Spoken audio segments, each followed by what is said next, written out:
समंदर लाया है आपके लिए दुनिया भर की खबरें। इस हफ्ते सात समंदर की सबसे बड़ी खबरें हैं।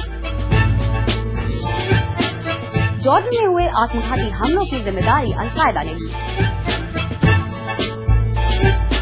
2 हफ्ते के बाद भी फ्रांस में दंगे जारी। पेरू के पूर्व राष्ट्रपति फुजिमोरी को चिली में गिरफ्तार किया गया।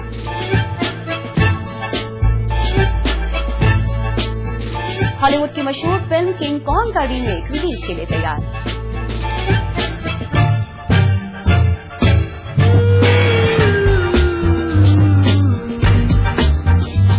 इन खबरों पर हम लौटेंगे, लेकिन सबसे पहले एक नजर उन खबरों पर जो इस हफ्ते सात समंदर की बड़ी खबरें नहीं बन पाई। चीन के राष्ट्रपति हो जंताओ और उनकी पत्नी आधिकारिक यात्रा पर ब्रिटेन पहुंचे। इस मौके पर उन्होंने महारानी एलिजाबेथ के साथ साथ प्रधानमंत्री टोनी ब्लेयर से भी मुलाकात की। अफगानिस्तान की राजधानी काबुल में पहला 5 सितारा होटल खोला गया। इस होटल का उद्घाटन राष्ट्रपति हामिद करजाई ने किया। ये एक होटल आला दर्जे के होटलों में से एक है। इस होटल में $250 से लेकर $1200 तक का कमरा है। ऑस्ट्रेलिया की पुलिस ने एक बड़े आतंकवादी हमले को विफल कर दिया। इस मुहिम में पुलिस ने 17 आतंकवादियों को भी गिरफ्तार किया। इन लोगों से कुछ हथियारों के साथ साथ रसायन भी मिले। ब्रिटेन के राजकुमार चार्ल्स और उनकी पत्नी कैमिला अपनी अमेरिकी यात्रा पर कैलिफोर्निया पहुंचे। यहाँ के शहर सैन फ्रांसिस्को में दोनों का स्वागत करने के लिए भारी संख्या में लोग सड़कों के किनारे खड़े थे। दोनों ने यहाँ का ऑर्गेनिक फार्मर्स मार्केट भी देखा। अमेरिका में एक छोटा कार्गो विमान वॉलमार्ट सुपरमार्केट में जा टकराया। इस विमान का पायलट दुर्घटना में घायल हो गया। ये 2 इंजन वाला विमान मेन प्रांत जा रहा था। मॉस्को के रेड स्क्वायर में 1941 में दूसरे विश्व युद्ध में रणभूमि की ओर कूच करने की 64वीं सालगिरह मनाई गई। इस मौके पर रेड स्क्वायर को खास तौर से सजाया गया था। इस मौके पर हुई परेड में 400 से ज्यादा लोगों ने भाग लिया। कोलंबिया में पुलिस ने 60 टन कोकीन बरामद की है। ये कोकीन एक नाव में डालकर मेक्सिको ले जाई जा रही थी। पकड़े गए माल की कीमत $14 करोड़ है। ब्रिटेन में शिकार का सीजन शुरू हो गया है। इस साल के शुरू में कुत्तों के साथ शिकार करने पर प्रतिबंध लग गया था, लेकिन अब भी लोग कुत्तों के साथ शिकार कर रहे हैं। जॉर्डन की राजधानी अम्मान में एक के बाद एक हुए आत्मघाती हमलों में 57 लोग मारे गए। इन हमलों की जिम्मेदारी अल-कायदा ने ली है। हमले के बाद पुलिस ने छानबीन के दौरान कई लोगों को गिरफ्तार भी किया है।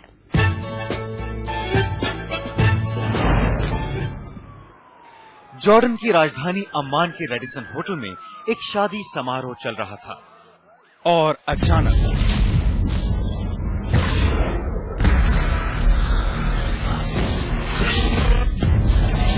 और इस बम धमाके ने तबाही मचा दी। धमाकों का सिलसिला यही नहीं रुका। ग्रैंड हयात और फिर डेज इन होटलों में भी जबरदस्त धमाके हुए। इन विस्फोटों ने पूरे जॉर्डन को हिला कर रख दिया। 2 विस्फोट आत्मघाती हमलावरों ने किए थे, जबकि एक विस्फोट कार में रखे एक बम से किया गया था। हमलावरों में एक महिला भी थी।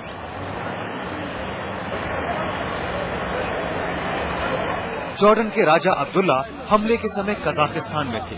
हमलों की खबर मिलते ही वो स्वदेश लौट आए।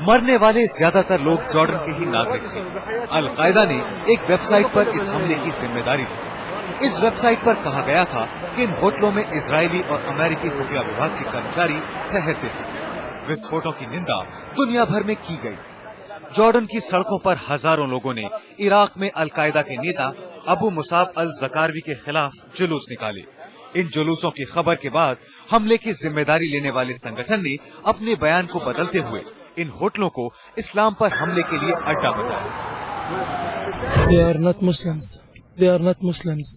I repeat, that doesn't have anything with Islam. Islam is not like that. The Muslim people live a unity, and you can see now how we are unified. This is Islam. We feel with each other. We don't kill each other.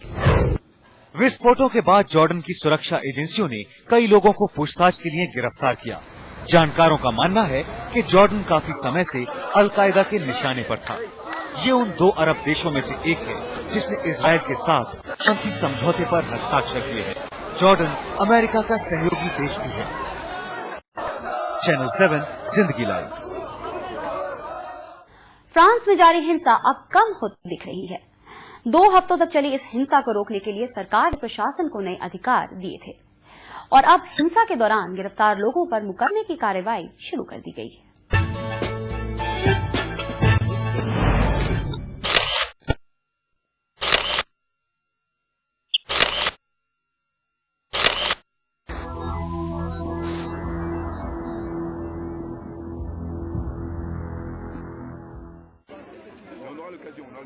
France में पिछले 2 हफ्तों से चल रहे दंगे अब कुछ हल्के पड़ते दिख रहे हैं।